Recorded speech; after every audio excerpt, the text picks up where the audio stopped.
그리스도의 풍성하신 은혜와 사랑이 늘 함께 하시기를 바랍니다. 오늘 이 아침에는 사도행전 제11장 19절로 30절까지의 말씀, 생명의 삶 큐티 7월 17일자 말씀입니다. 19절 이하의 말씀 봅니다.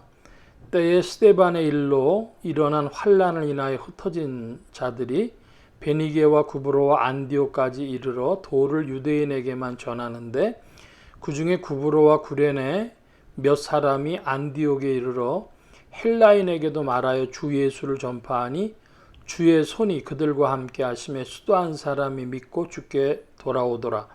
예루살렘 교회가 이 사람들의 소문을 듣고 바나바를 안디옥까지 보내니 저가 이르러 하나님의 은혜를 보고 기뻐하여 모든 사람에게 굳은 마음으로 주께 붙어 있으라 권하니 바나바는 착한 사람이요 성령과 믿음이 충만한 자라. 이에 큰 무리가 주께 더하더라.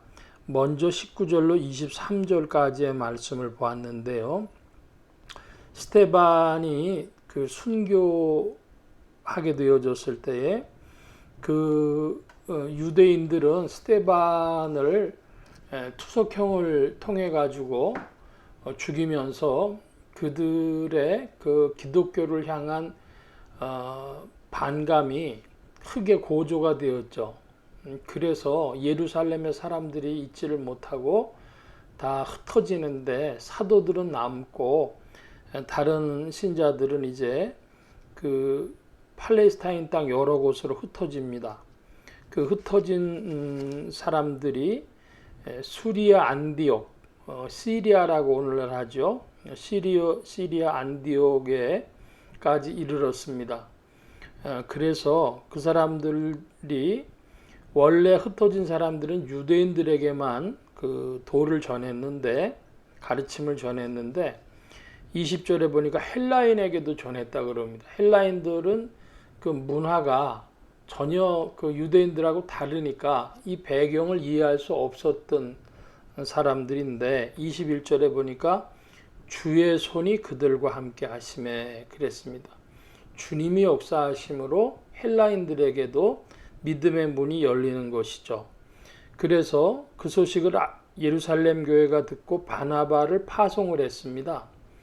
23절 말씀에 보니까 모든 사람에게 굳은 마음으로 주께 붙어 있으라 권했습니다.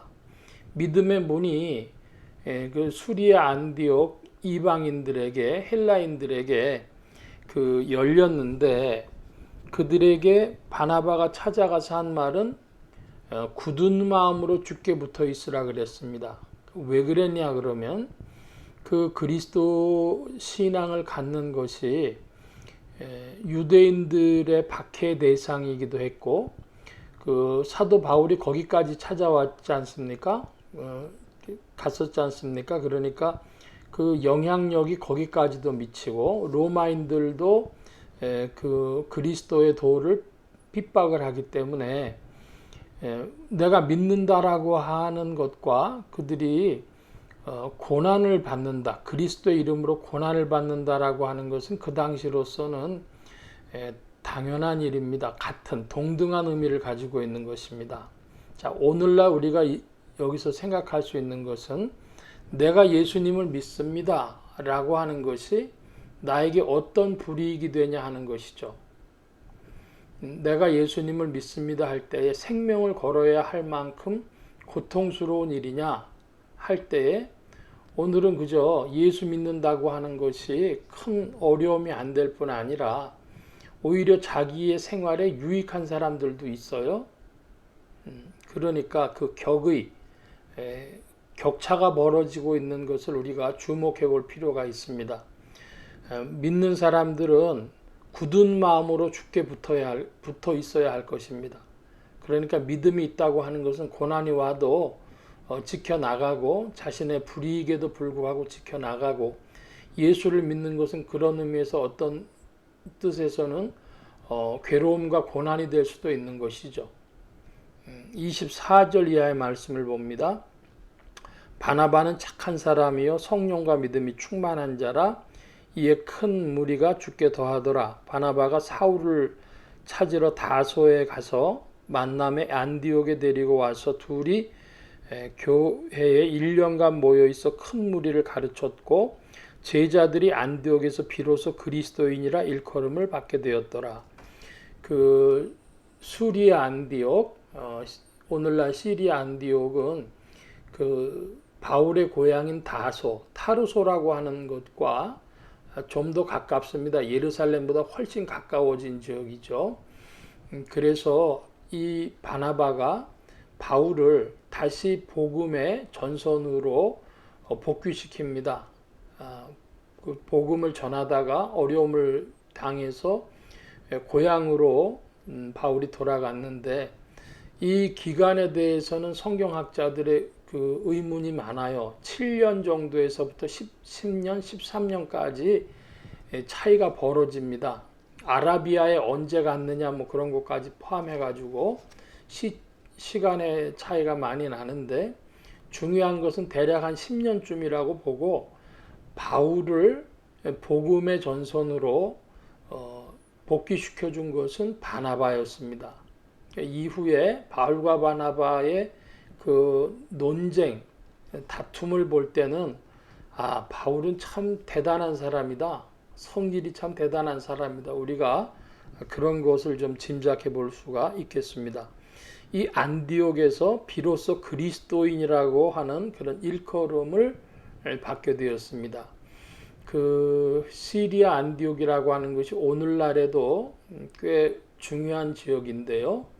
여기서는 개신교, 천주교, 정교회, 동방정교회, 그리고 오리엔탈 교회라고 해가지고